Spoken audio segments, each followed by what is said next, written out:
ഇപ്പോൾ മേഘാലയയും അതുപോലെ തന്നെ നാഗാലാൻഡിലും വോട്ടെണ്ണൽ പുരോഗമിക്കുന്നു. ഇതിൻ്റെ വിവരങ്ങളുമായി അൻസില റേച്ചൽ സണ്ണി ചേരുന്നുണ്ട്. അൻസില, ത്രിപുരയിൽ വളരെ കൃത്യമായ ഒരു മേധാവിത്വം ലീഡ് നിലയിൽ ഇപ്പോൾ BJPക്കുണ്ട്. BJP ആണ് ലീഡ് ചെയ്യുന്നത് എന്നാണ് കരിഷ്മ റിപ്പോർട്ട് ചെയ്യുന്നത്. മേഘാലയയിലെ സാഹചര്യം എന്താണ്? ഇപ്പോൾ ഏതെങ്കിലും തരത്തിലുള്ള കൃത്യമായ ഒരു ഫലസൂചന ആദ്യഘട്ടത്തിൽ നമുക്ക് ലഭ്യമാവുന്നുണ്ടോ? കമലേഷ്, വോട്ടെണ്ണൽ ആരംഭിച്ച് 15 മിനിറ്റോളം ആയപ്പോഴേക്കും ആദ്യ ഫലസൂചനകൾ പുറത്തു വന്നിട്ടുണ്ട് എന്ന് പറയാം. മേഘാലയയിൽ NPP ആണ് ഇപ്പോൾ മുന്നിട്ട് നിൽക്കുന്നത്. 14 സീറ്റോടെ NPP മുന്നിട്ട് നിൽക്കുന്നു. അതേസമയം നാഗാലാൻഡിലെ കണക്കുകൾ നമ്മൾ പരിശോധിക്കുകയാണെങ്കിൽ BJP സഖ്യമാണ് അവിടെ മുന്നിട്ട് നിൽക്കുന്നതെന്നാണ് നമുക്കറിയാൻ സാധിക്കുന്നത്. നാഗാലാൻഡിൽ വ്യക്തമായ ഒരു ആധിപത്യം NDPF BJP സഖ്യത്തിന് കാണാൻ സാധിക്കുന്നുണ്ട്. എന്നാൽ മേഘാലയയിലേക്ക് വരുമ്പോൾ 4 സീറ്റുകളിൽ BJPയും അതോടൊപ്പം തന്നെ നമുക്കറിയാം ഇത്തവണ മേഘാലയയിൽ വലിയൊരു ത്രികോണ മത്സരത്തിന് സാക്ഷ്യം വഹിച്ചിട്ടുണ്ടായിരുന്നു. അവിടെ തൃണമൂൽ കോൺഗ്രസിന്റെ സാന്നിധ്യവും വളരെ രീതിയിലുണ്ടായിരുന്നു. തൃണമൂൽ കോൺഗ്രസും ഇപ്പോൾ 4 സീറ്റിൽ BJPക്ക് ഒപ്പത്തിനൊപ്പം എന്ന് പറയാൻ തക്ക നിലത്തിൽ മേഘാലയയിൽ തൃണമൂൽ കോൺഗ്രസും BJPയും 4 സീറ്റുകളിൽ ഇപ്പോൾ മുന്നിട്ട് നിൽക്കുന്ന കാഴ്ചയാണ് നമുക്ക് കാണാൻ സാധിക്കുന്നത്. അതുപോലെ നാഗാലാൻഡിലേക്ക് വരികയാണെങ്കിൽ BJP സഖ്യം 14 സീറ്റും അതോടൊപ്പം തന്നെ NPF അവർ 4 സീറ്റിലും മുന്നേറുന്നുള്ള കാഴ്ചയാണ് സാധിക്കുന്നത്. അതോടൊപ്പം തന്നെ കോൺഗ്രസ് അതുപോലെ തന്നെ മറ്റ് പ്രാദേശിക പാർട്ടികൾക്കൊന്നും ഇതുവരെയും ഒരു സീറ്റിൽ ലീഡ് നേടാൻ സാധിച്ചിട്ടില്ല എന്നാണ് നമുക്കറിയാൻ സാധിക്കുന്നത്. കമലേഷ്, അൻസില, ഇതിലിപ്പോൾ നാഗാലാൻഡിന്റെ കാര്യമെടുത്താൽ NDPP സഖ്യം മുന്നിട്ട് നിൽക്കുന്ന ഒരു സാഹചര്യമാണ്. NDPPക്ക് വളരെ കൃത്യമായ ഒരു മുൻതൂക്കം നേരത്തെ തന്നെ പ്രവചിച്ചിരുന്ന സംസ്ഥാനം കൂടിയാണ് നാഗാലാൻഡ്. ഇപ്പോൾ ഏത് തരത്തിലുള്ള ഒരു ഫലസൂചന നമുക്ക് എത്രത്തോളം സീറ്റുകളിലേക്ക് ഇപ്പോൾ ഈ NDPP മുന്നിട്ട് നിൽക്കുന്നുണ്ട് എന്നതടക്കമുള്ള കാര്യങ്ങളിൽ ഒരു വ്യക്തതയുണ്ടോ? കമലേഷ്, ഞാൻ നേരത്തെ സൂചിപ്പിച്ചതുപോലെ തന്നെ നാഗാലാൻഡിന്റെ കാര്യം എടുക്കുകയാണെങ്കിൽ അവിടെ 60 സീറ്റുകളാണ് ഉണ്ടായിരുന്നത്. ഇതിൽ തെരഞ്ഞെടുപ്പിന് മുൻപ് തന്നെ BJP അവിടെ അക്കൗണ്ട് തുറന്നിട്ടുണ്ടായിരുന്നു. എതിർ സ്ഥാനാർത്ഥി ഇല്ലാതെ അവിടെ ഒരു സീറ്റിൽ BJP സ്ഥാനാർത്ഥി ജയിച്ചതോടെ 60 സീറ്റുകളിൽ ഒരു സീറ്റിൽ BJP അക്കൗണ്ട് തുറന്നിട്ടുണ്ടായിരുന്നു. ഇപ്പോൾ നമ്മൾ കാണുന്ന ആദ്യ ഫലസൂചനകൾ കാണുന്നതനുസരിച്ച് NDPP BJP സഖ്യത്തിനാണ് അവിടെ മുൻതൂക്കമുള്ളത്. നാഗാലാൻഡിൽ ഇപ്പോൾ 14 സീറ്റുകളിൽ NDPP BJP സഖ്യം മുന്നിട്ട് നിൽക്കുമ്പോൾ 4 സീറ്റുകളിൽ മാത്രമാണ് അവിടുത്തെ പ്രധാന പ്രതിപക്ഷം എന്ന് എടുത്തു പറയാൻ കഴിയുന്ന NPF മുന്നിട്ട് നിൽക്കുന്ന 4 സീറ്റുകളിൽ മാത്രമാണ്. മറ്റ് പ്രാദേശിക പാർട്ടികൾക്കാകട്ടെ കോൺഗ്രസിനാകട്ടെ ഇതുവരെ അവിടെ ഒരു സീറ്റിൽ പോലും ലീഡ് ചെയ്യാൻ സാധിച്ചിട്ടില്ല എന്നും നമ്മൾ അറിയുന്നുണ്ട്. നമുക്കറിയാം നാഗാലാൻഡിനെ സംബന്ധിച്ചിടത്തോളം അവിടെ വ്യക്തമായി BJPക്കോ NDPP സഖ്യത്തിനോ ഒരു വ്യക്തമായ രീതിയിലുള്ള ഒരു വലിയ വെല്ലുവിളി ഉയർത്താൻ മറ്റ് പാർട്ടികൾക്കൊന്നും സാധിച്ചിട്ടില്ല എന്നതും എടുത്തു പറയേണ്ട ഒരു കാര്യമാണ്. നാഗാലാൻഡിന്റെ കാര്യം നമ്മൾ പരിശോധിക്കുകയാണെങ്കിൽ നാഗാലാൻഡിനെ സംബന്ധിച്ചിടത്തോളം നാഗാ വികാരം ഒരുപാട് കൊണ്ടു നടക്കുന്ന ഒരു ജനവിഭാഗമാണ് അവിടെയുള്ളത്. ഇന്ത്യയിലെ മറ്റ് സംസ്ഥാനങ്ങളിൽ നിന്നെല്ലാം വ്യത്യസ്തമായിട്ട് മറ്റ് കോൺഗ്രസ് BJP പോലുള്ള ദേശീയ പാർട്ടികൾ മറ്റ് സംസ്ഥാനങ്ങളിൽ എത്രത്തോളം സ്വാധീനം ചെലുത്തുന്നു അത്രയൊന്നും നാഗാലാൻഡിലെ ജനങ്ങൾക്കിടയിൽ സ്വാധീനം ചെലുത്താൻ സാധിച്ചിട്ടില്ല എന്ന് വേണം പറയേണ്ടിയിരിക്കുന്നു. കാരണം അവിടെ എപ്പോഴും ഉയർന്നു നിൽക്കുന്ന നാഗ വികാരമാണ്.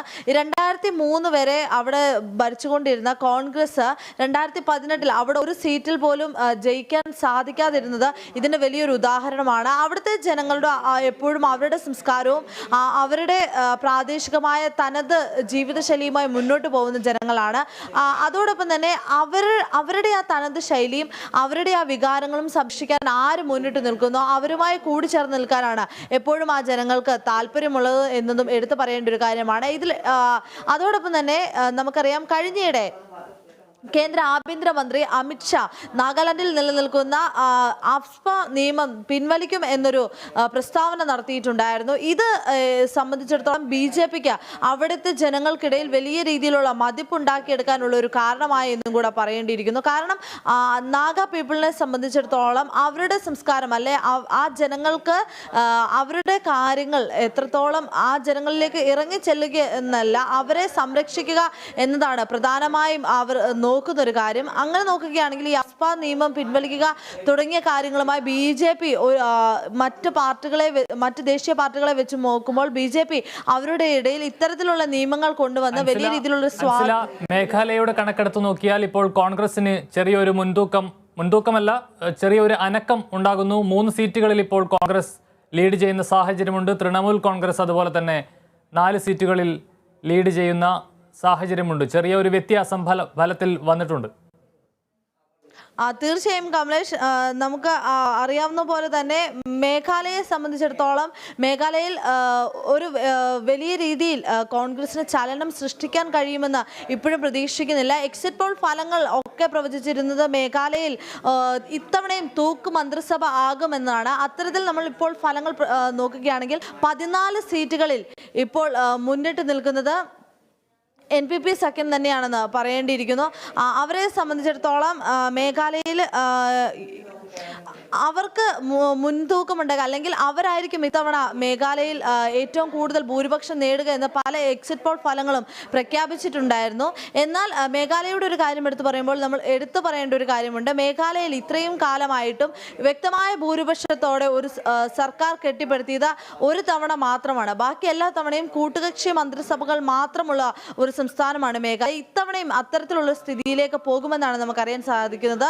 ഒരു തൂക്ക് മന്ത്രിസഭയായിരിക്കും ഇത്തവണയും മേഘാലയയിൽ ഉണ്ടാവുക എന്നാണ് എക്സിറ്റ് പോൾ ഫലങ്ങളെല്ലാം പറയുന്നത്. അതുകൊണ്ട് തന്നെ വളരെ ദേശീയ രാഷ്ട്രീയം ഉറ്റുനോക്കുന്നത് ആരായിരിക്കും അവിടുത്തെ കിങ് മേക്കേഴ്സ് എന്നാണ്. അതിനാൽ തന്നെ ഈ ചെറിയ വോട്ടിംഗ് ശതമാനം നേടുന്ന പാർട്ടികൾ പോലും വലിയ രീതിയിലുള്ള ചലനങ്ങൾ മേഘാലയ രാഷ്ട്രീയത്തിൽ നടത്താൻ സാധ്യതയുണ്ടെന്നാണ് നമുക്കറിയാൻ സാധിക്കുന്നത്. കമലേഷ്, തീർച്ചയായും മേഘാലയയിലെ ആദ്യഘട്ട ഫലസൂചനകൾ ആ തരത്തിൽ തന്നെയാണ് സൂചിപ്പിക്കുന്നത്. 11 സീറ്റുകളിൽ BJP സഖ്യവും അതുപോലെ NPP ഇപ്പോൾ കൃത്യമായി 22 സീറ്റുകളിൽ ലീഡ് ചെയ്യുന്ന സാഹചര്യമുണ്ട്. അതേസമയം കോൺഗ്രസ് 3 സീറ്റുകളിൽ ലീഡ് ചെയ്യുന്ന സാഹചര്യം ഇപ്പോഴുണ്ട്. അതുപോലെ നാഗാലാൻഡുമായി ബന്ധപ്പെട്ട് നോക്കിക്കഴിഞ്ഞാൽ 26 ഇടത്താണ് BJP സഖ്യം മുന്നിട്ട് നിൽക്കുന്നത്. ഇപ്പോൾ ത്രിപുരയിൽ 54 മണ്ഡലങ്ങളിലെ ഫലം ഏതാണ്ട് അതിൻ്റെ സൂചനകൾ അല്ലെങ്കിൽ റിസൾട്ട് ഇപ്പോൾ പുറത്തു വരുന്ന സാഹചര്യത്തിൽ നോക്കിക്കഴിഞ്ഞാൽ അതിൽ വളരെ കൃത്യമായി 30-ന് മുകളിൽ ഇടങ്ങളിൽ 35 സീറ്റുകളിൽ വളരെ കൃത്യമായി BJP ലീഡ് ചെയ്യുന്ന സാഹചര്യം. കോൺഗ്രസ് CPM സഖ്യം 7 ഇടത്തും തിപ്രമോദ പാർട്ടി 12 ഇടത്തും ലീഡ് ചെയ്യുന്ന സാഹചര്യമാണ്. അൻസില, കഴിഞ്ഞ ദിവസങ്ങളിൽ പുറത്തു വന്ന എക്സിറ്റ് പോൾ ഫലങ്ങൾ സൂചിപ്പിക്കുന്ന തരത്തിലേക്ക് തന്നെയാണ് ഈ ഫലങ്ങൾ പോകുന്നത്, അല്ലെങ്കിൽ അത്തരമൊരു സൂചനയാണ് ഈ ഘട്ടത്തിൽ വരുന്നത് എന്ന് പറയാൻ സാധിക്കുമല്ലേ നിലവിൽ? തീർച്ചയായും കമലേഷ്, നമ്മളിപ്പോൾ കാണുന്ന ഫലസൂചനകൾ അനുസരിച്ച് നാഗാലാൻഡിൽ 26 സീറ്റുകളിൽ BJP NDPP സഖ്യം മുന്നിട്ട് നിൽക്കുന്നു എന്ന് തന്നെ പറയേണ്ടിയിരിക്കുന്നു. അതോടൊപ്പം തന്നെ മറ്റ് കണക്കുകൾ പരിശോധിക്കുകയാണെങ്കിൽ നമുക്കറിയാം മേഘാലയ ആകട്ടെ, നാഗാലാൻഡ് ആകട്ടെ, ത്രിപുര ആകട്ടെ, ഈ സംസ്ഥാനങ്ങളിലെല്ലാം വ്യക്തമായൊരു മുൻതൂക്കം BJPക്ക് ലഭിക്കുമെന്ന് നേരത്തെ തന്നെ എക്സിറ്റ് പോൾ ഫലങ്ങൾ സൂചിപ്പിച്ചിട്ടുണ്ടായിരുന്നു. ഇതിൽ പിന്നെയും എക്സിറ്റ് പോൾ ഫലങ്ങളാകട്ടെ സംശയം പ്രകടിപ്പിച്ചത് മേഘാലയയുടെ കാര്യത്തിൽ മാത്രമാണ്. മേഘാലയയിൽ അവിടുത്തെ പ്രാദേശിക പാർട്ടിക്കായിരിക്കും പ്രധാനമായും എക്സിറ്റ് പോൾ ഫലങ്ങൾ അനുസരിച്ച് അവിടെ വ്യക്തമായൊരു ഭൂരിപക്ഷം ആർക്കും ലഭിക്കുമെന്ന് എക്സിറ്റ് പോൾ ഫലങ്ങൾ പോലും പറയുന്നില്ല. അതിനാൽ തന്നെ എത്ര ചെറിയ സീറ്റുകൾ ലഭിക്കുന്ന പാർട്ടിക്ക് പോലും അവിടെ കിങ് മേക്കേഴ്സ് ആവാൻ കഴിയും എന്നൊരു സാഹചര്യമാണ് നിലനിൽക്കുന്നത്. ഇപ്പോൾ വരുന്ന ഫലസൂചനകളും അങ്ങനെ തന്നെയാണ് നമ്മളോട് പറയുന്നത്. ഇപ്പോൾ NPP സഖ്യം മേഘാലയയിൽ 22 സീറ്റുകളിൽ മുന്നേറുന്നു. കോൺഗ്രസ് 3 സീറ്റുകളിലും BJP 11 സീറ്റുകളിലും ബാക്കിയുള്ള പാർട്ടികൾ 6 സീറ്റുകളിലും മുന്നേറുന്നുണ്ട്. നാഗാലാൻഡിലെ കാര്യം എടുക്കുകയാണെങ്കിൽ NDPP BJP സഖ്യം അവിടെ 25 സീറ്റുകളിൽ വ്യക്തമായ ഒരു ലീഡുമായിട്ട് തന്നെയാണ് ഇപ്പോൾ NDPP BJP സഖ്യം മുന്നോട്ട് പോകുന്നത്. NPF ഞാൻ നേരത്തെ സൂചിപ്പിച്ചതുപോലെ തന്നെ അവിടുത്തെ ഒരു പ്രധാന പ്രതിപക്ഷ പാർട്ടിയായിട്ട് ഉയർത്തി കാണിക്കാൻ കഴിയുന്നത് NPF ആണ്. NPF ഇപ്പോൾ 10 സീറ്റിൽ മുന്നേറുന്നു. കോൺഗ്രസ് ആകട്ടെ 1 സീറ്റിലാണ് മുന്നേറുന്നത്. കോൺഗ്രസിനെ സംബന്ധിച്ചിടത്തോളം നിലനിൽപ്പിനായിട്ടുള്ളൊരു പോരാട്ടമാണ് നാഗാലാൻഡിൽ അവർ ഇപ്പോൾ കാഴ്ചവെച്ചുകൊണ്ടിരിക്കുന്നത്. 2018 1 സീറ്റ് പോലും ഇല്ലാതെ തുടർച്ചയായി ഭരിച്ചുകൊണ്ടിരുന്ന ഒരു സംസ്ഥാനത്ത് 1 സീറ്റ് പോലും ഇല്ലാതെ തകർന്നടിയുന്ന കാഴ്ച നമ്മൾ കണ്ടിട്ടുണ്ടായിരുന്നു. അത്തരത്തിലുള്ളൊരു സാഹചര്യത്തിൽ ഇത്തവണ ഒരു അക്കൗണ്ട് തുറക്കുന്നതെങ്കിലും ആ പാർട്ടിക്ക് അവിടെ ഒരു നിലനിൽപ്പിന് ഒരു അക്കൗണ്ട് തുറക്കുന്നെങ്കിലും അത്യാവശ്യം എന്ന നിലയിലാണ് കോൺഗ്രസ് നേതൃത്വം അവിടെ നിൽക്കുന്നത്. കമലേഷ്. വ്യക്തമാണ് അൻസില.